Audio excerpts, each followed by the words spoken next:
สวัสดีมื้อนี้ก็มื้อพิเศษเนาะที่ว่าสำหรับพวกที่ว่ามักตึกเบ็ดตอนยามหนาวหรือว่าตอนน้ำก่อนเนาะที่ว่าคลาดเคลื่อนที่ว่าอันตั้ง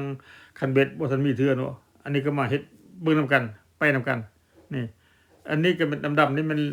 ท่อ PVC นี่หน้าต่างมันแม่น1นิ้วครึ่งเนาะก็มาตัดเฉลี่ยงนี่คันตัดซื่อก็บ่ได้มันตั้งคันเบ็ดบ่คักเนาะ ตัดเจยหนึ่งอันนี้ประมาณ45องศาเนาะสำคัญแล้วว่าตัดมันเพียงบ่มันเจือกไปเจือกมาเนาะนี่โอเคแล้วนะแล้วแต่ว่าตัวนี้มันทางยาวเนี่ยตัวกระแทกเนี่ยมัน7นิ้วทางสั้นมันจะเป็น6เพราะว่าอันเฉลี่ยมันมันนิ้วหนึงนะมันต้องเป็น6กับ7อย่างออโตเมติกเลยตัดซื่อๆลงไป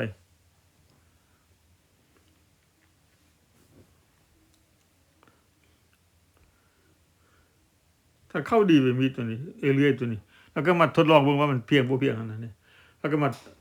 ลบคมมันออกบ่มันปานมือเฮ็ดทับสองข้างเด้อแล้วก็อันนี้ก็มันไม้1คูณ6คูณ8เขาแบ่งเป็น3ส่วน2อันเป็น6ส่วน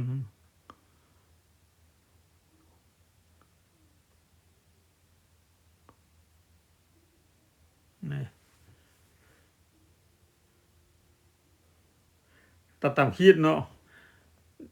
พอดีงามมันแต่ซื้อบ่ซื้อก็บ่ปัญหาอันนี้นะเพราะมันวางลงคิดลงอันน่ะสโนว์แล้วมันก็บ่เห็นหรอกรับไปหมดนะก็ตัดได้6อัน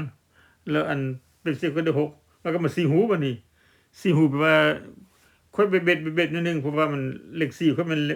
1/8มันพอดีกับอันน่ะวิดตัวนี้แต่ว่าถ้ามันลบมา1ดีแล้วก็มาลบคมไม้ออก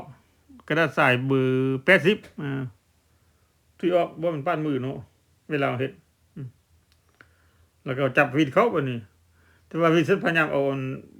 พอดีมันบ่มันยาวหลายได้6อัน